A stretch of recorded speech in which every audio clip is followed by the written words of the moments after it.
Film ini berjudul Lumberjack Man 2015. Film ini berkisah tentang seorang psikopat yang bermukim di kawasan Camp Ceria di pelosok Amerika. Kuat apa enggak? Jelas kuat lah. Karena sepertinya psikopat ini adik kakak sama psikopat rawa cubluk. Penasaran seperti apa psikopat ini membasmi para remaja Bondon? Baiklah, kita langsung saja ke pembahasan kita. Film ini diawali dengan diperlihatkannya kompor kopet yang menyala. Kemudian terlihat bayangan seseorang yang tinggi besar bersamaan dengan judulnya. Ya, betul sekali, itu dia judulnya. Lalu terlihat orang itu tengah mempersiapkan alat-alat kopetnya. Dimulai dari mengasah kampak kopetnya, rantai kopet, gergaji kopet, sampai arit kopet. Jangan heran, kan ini si kopet jadinya patpet. Lalu ia pun terlihat sedang memasak sesuatu. Masak apa ya bun? Yang pasti bukan untuk menu buka puasa. Singkat waktu, scene pun beralih ke dalam sebuah bis yang akan melakukan karya wisata. Terlihat seorang wanita cantik dan sensual bernama Faith. Ia yang memiliki tombol badak menjadi sorotan mata para bujangan pemburu Bondon belia. Namun, yang namanya cewek remaja saling sirik body sudah menjadi hal biasa. Ia pun dilabrak seseorang yang bernama Daniel. Ia yang selalu menjadi sorotan utama kini mendapati saingannya. Ia pun bebacotan dengan Faith. Namun si Faith gak kalah gede bacot, sehingga si Daniel kalah dan ngambek. Penting gak penting sih perkenalan karakter ini. Kini scene beralih ke seorang bapac bernama Peter. Ia yang baru tiba dikagetkan dengan bis sekolah yang tadi. Apalagi para siswinya malah pamer tombol kebanggaan mereka ke jendela. Namun sial, Peter yang kebetulan lagi pegang HP malah mendapati gambar blur. Suwe. Lalu ia pun mampir dulu ke sebuah toko kelontongan milik.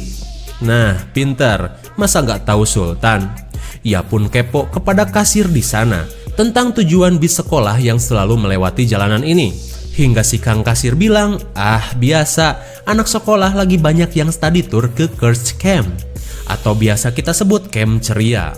Sontak si Peter seolah mengetahui sesuatu. Ia pun segera membeli banyak sekali pelor FF dan seperti mempersiapkan diri akan sesuatu. Singkat cerita, sampailah mereka di Camp Ceria. Dengan gaya bicara ngegas, si kang sopir menyuruh mereka untuk turun. Dan sugan, si pak sopir pun langsung tancap gas setelah menurunkan semua murid. Kayak buru-buru ngejar apa gitu si sopir teh. Setelah itu, para murid pun dikumpulkan oleh si guru Ceringe bersama si bu guru Seksoy, dan para murid pun dipersilahkan untuk menikmati keindahan alam di tempat ini. Mau kemanapun sok aja, nggak apa-apa, asalkan sambil melakukan tugas tadinya. Mereka pun dibagi menjadi beberapa kelompok yang terdiri dari 2 orang.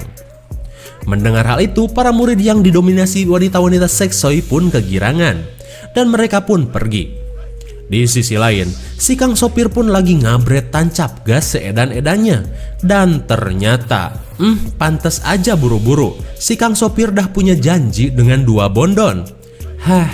Meski si Bondon lagi ngambek karena kelamaan menunggu, akhirnya mereka berhasil terayu oleh sebungkus garam beriodium, atau biasa kita sebut sebagai uyah haram. Singkat waktu, kang sopir pun ngetem di ruyuk yang sepi, dan terjadilah adegan bis sekolah bergoyang. Gelo, getaran segede apa yang bisa menggoyangkan bis? Cik mikir. Dahlah. Namun di saat mereka sedang asyik, datanglah si kopet yang membawa gerobak akan menghancurkan kemaksiatan di muka bumi ini. Dan ketika kedua Bondon ini lagi asyik, kampak kopet membuat 2 kepala Bondon terlempar. Lalu si sopir yang lagi asoy menghirup aroma terasi di bawah baru sadar akan keganasan kang kopet. Alhasil ia pun modar. Kembali ke remaja glowing, Faith yang lagi bengong lihat kucing di pasir terkagetkan oleh suara aneh di balik jerami. Karena penasaran, ia pun mengeceknya. Ternyata itu hanya si bongsor Mupeng. Faith pun merebut bukunya dan menemukan gambar sketsa para wanita Seksoy. Dan karena malu, ia pun kabur. Di sisi lain, 2 remaja bangor lagi asik udut Bob Marley. Namun ketika sedang asyik, untung saja cuman kang ternak yang memergoki mereka. Ia pun membawa dua remaja ini untuk dihukum bersihin kandang kuda. Lalu, ia pun merebut ududnya dan dihisap sambil baca majalah gaul. Dirasa efek udud udah kerasa, kedua remaja ini pun kabur. Namun si Kang Ternak gak sadar. Singkat waktu, Kang Ternak lagi santuy ngefly, iseng-iseng lihat foto mantan pacarnya yang bernama Neneng. Neneng, kenapa kau meninggalkan AA? Ujar si Kang Ternak. Hingga tiba-tiba si Kopet camping mendatangi Kang Ternak. Namun karena ia sedang teler parah, ia malah menganggap si Kopet camping sebagai mantannya. Oh, Neneng kembali kepadaku. Ia pun mendatanginya dan mencium rambut Neneng. Namun ia heran, kenapa rambut Neneng malah kayak sapu ijuk. Lalu ia pun jelas modar. Di lain tempat, Peter yang sudah curiga akan terjadi pembantaian di Camp Ceria, ia pun mengunjungi polsek sheriff terdekat. Peter pun berbincang dengan sheriff cantik nan glowing kamana karep bernama Sheriff Ichih. Ya, gua mah ngarang aja soalnya ia jutek banget pas perkenalan. Peter lalu memperingatkan sheriff glowing itu untuk segera mengevakuasi anak-anak di Camp Ceria karena menurutnya akan ada pembantaian hebat di sana. Mendengar itu semua, Ichih pun cuman ketawa ketiwi karena informasi Peter seperti orang yang lagi ngarang. Alhasil, ia pun diusir Neneng Ichih.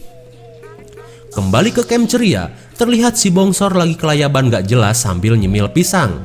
Lalu tiba-tiba ia mendengar suara bidadari di balik semak-semak. Dan ternyata, oh my god! Ternyata ia melihat dua siswi sedang mandi di danau cinta. Si Pirang nan Unyu dan si Keriting nan Seksoy sedang kucuprakan di air. Namun gak ada pelanginya. Tapi ketika si Bongsor sedang asik nonton, tiba-tiba sial sekali, tiba-tiba pohon besar menimpanya sampai modar. Jelas saja itu ulah si Kopet yang nebang pohon buat ngekill si Bongsor. Dua cewek yang lagi asik mandi pun kaget dan tiba buranjat keluar dari air. Di sisi lain, aing mah kuda lumping terus. Dua sejoli yang lagi asik di dalam hutan baru beres melakukan aksi ngaduk semen. Namun saat udah beres, si cewek malah kehabisan udud. Mana udud kulit udah lemes kan? Lantas ia pun menyuruh pacarnya cari udud. Kalau enggak, ia gak bakalan melayani ronde kedua. Mendengar hal itu, si cowok pun mau gak mau berangkat dan cari udud.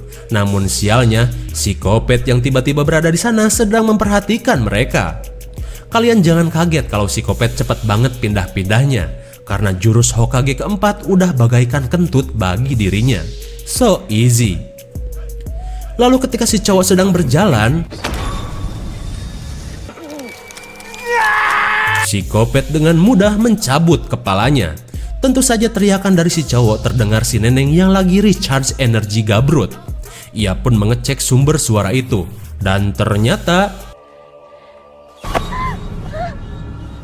si Kopet itu pun mematah-matahkan kaki dan tangannya seperti melipat-lipat meja portable. Alhasil, si cewek pun berubah menjadi meja portable. Maya nih jadi meja, ujar si Kopet. Namun ketika ia mencoba menyimpan barang di atasnya, malah jungkat-jungkit gak stabil. Alhasil si Kopet pun berkata, "Anyim dasar bahan baku murah." Kemudian Sin beralih ke dalam kantor polsek. Sheriff Ichih yang lagi nelpon tiba-tiba dikagetkan dengan suara aneh dari luar. Ia pun segera bersiaga, takutnya ada gerombolan Bang Emok yang selalu datang nagih iuran. Pistol pun ia keluarkan. Namun tak ada siapa-siapa di luar. Akan tetapi, anjing, si Kopet dah ada aja di polsek. Ia pun melempar Ichih sampai mubui. Ichih pun menembaknya.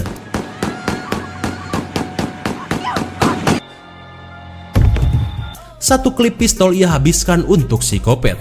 Dan si Kopet pun ambruk. Masa iya seletoy itu? Lalu ketika Ichih mengeceknya, Ichih nggak bodoh kayak di film-film lain.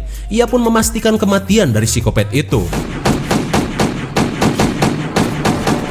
Dirasa udah mokad, ia pun segera meminta bantuan.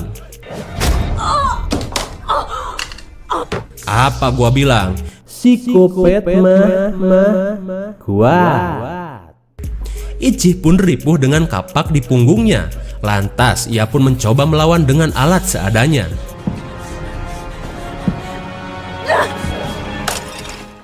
Tapi anehnya, psikopat itu kesakitan dengan satu cairan di dalam gelas. Apakah itu? Psikopat pun kabur. Kembali ke camp ceria. Kalian masih ingat kan dua bidadari yang mandi di danau tadi? Mereka pun terlihat lagi curcor di dalam aula.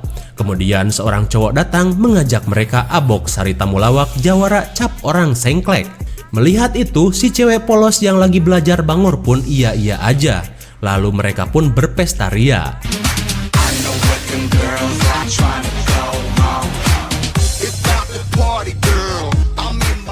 Hingga setelah dirasa para ladies ini udah abok pun mencoba peruntungannya dengan akan mengeluarkan rudal kebanggaannya. Kali aja disosor, tapi tiba-tiba alangkah kaget setengah edannya mereka ketika psikopat itu datang menjebol tembok dan menggerebek mereka. Para ladies pun lari ngabret seedan-edannya. Namun si cowok malah pelangak pelongo seakan gak percaya dengan apa yang ada di hadapannya. Alhasil ia pun modar. Lalu setelah menghabisi si cowok esangan, psikopat itu pun mengejar kedua gadis tadi. Tapi seperti biasa, psikopat cuman butuh jalan kaki aja buat ngejar orang yang lagi lari. GG kan? Dan tiba-tiba teman si Pirang pun terjebak jebakan kopet. Ia pun meminta tolong. Namun karena si Pirang ketakutan parah, ia pun meninggalkan soulmate-nya itu. Hingga tak berapa lama si kopet pun datang.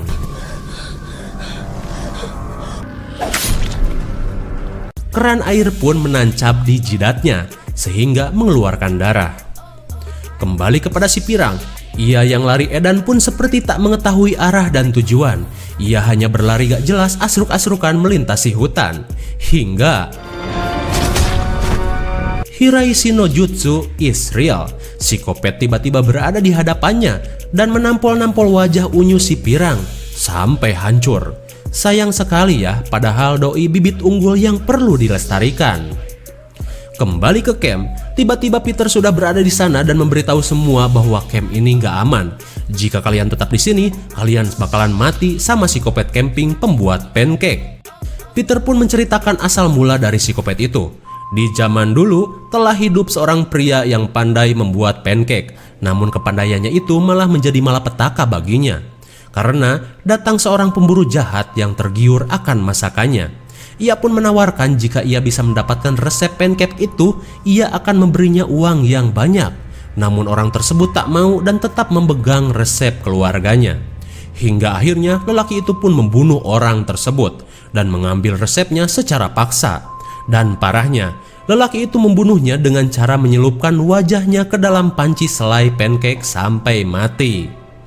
Hingga pada akhirnya ia pun kembali bangkit dari kubur dan akan membunuh siapa saja yang berada di tanah kekuasaannya.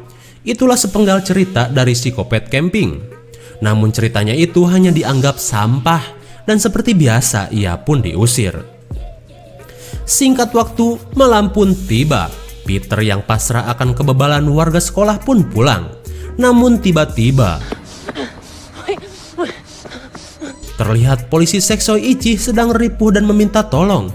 Jelas Peter menolongnya dan berkata, "Nya, cek aing ge, ada psikopat kan?" Ia pun membawanya pergi.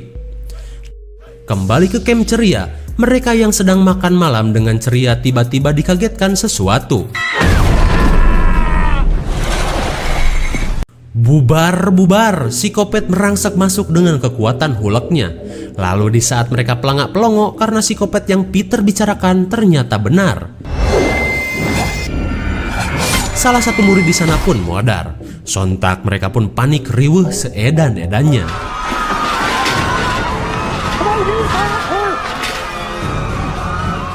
Semua orang dibantai tanpa pandang bulu keriting. Bahkan si guru Seksoy pun ikut jadi korban.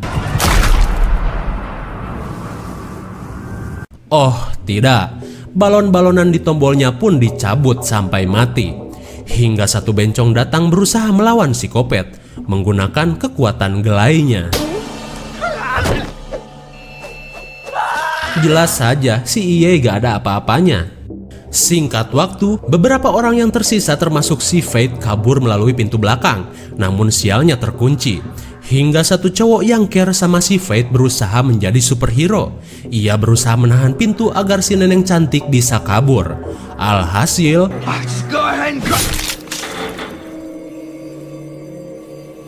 angan-angan cowok itu untuk mendapatkan cinta dan tombol badag si Fate akhirnya sirna di tangan si Kopet Edan. Melihat situasi itu, Fate dan si Koki Imsak pun lari ngabret seedan mungkin hingga sampailah mereka di sebuah peternakan. Dirasa nggak ada cara lain, mereka pun bersiap melawannya dengan senjata seadanya. Hingga ternyata itu cuma si Peter saja. Ia pun kemudian menjelaskan bahwa kelemahan si Kopet itu adalah menggunakan sirup pancake, seperti informasi dari Sheriff Ichi. Awalnya, Fate dan si Koki nggak percaya, namun apa salahnya mencoba. Fate pun mengambil pemotong besi untuk melawan si Kopet badak itu. Singkat waktu, sampailah mereka di kediaman si Kopet badak. Fate pun masuk bersama si Koki. Di dalam, mereka melihat ada tungku api yang menyala-nyala dan alat si Kopet lainnya. Dan tiba-tiba, edan sekali ya, si Kopet itu keluar dari dalam kompor. Aduh, ada-ada aja. Dengan rasa takut, mereka pun berhadapan dengan si Kopet badak. Dan karena senjata si Koki cuman kunci pas, ia pun meminta tukeran senjata. Tapi, aduh, alat itu malah sulit menyala. Alhasil, seperti sampah, si Kopet itu membuang alat pemotong.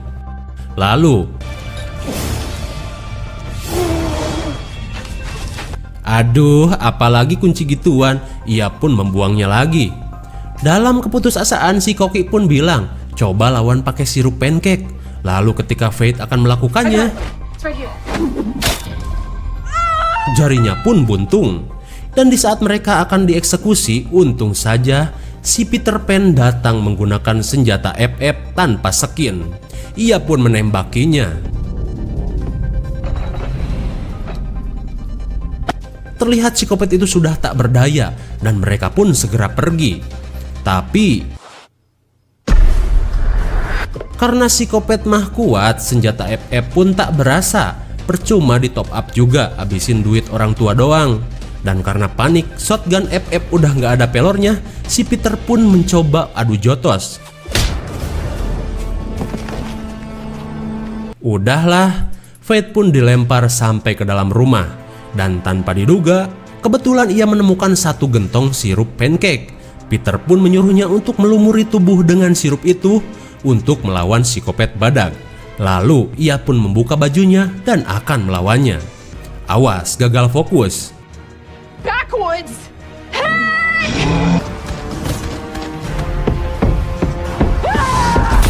Akhirnya, si Kopet itu mati dan meleleh. Fate pun keluar dan membuat mata kalian gagal fokus. Ngaku loh. Lalu, si Kopet terlihat seperti akan meledak. Aduh, damage dari bola basket emang bikin puyeng. Si Kopet itu pun modar dan terbakar bersama rumahnya. Singkat waktu, siang pun tiba. Peter, Sheriff Ichi, Koki Imsak, dan untung saja si Fate dikasih baju. Mereka pun selamat dan nebeng kolbak saudara tiri Mang Ojon. Mereka pun pergi meninggalkan camp ceria berdarah.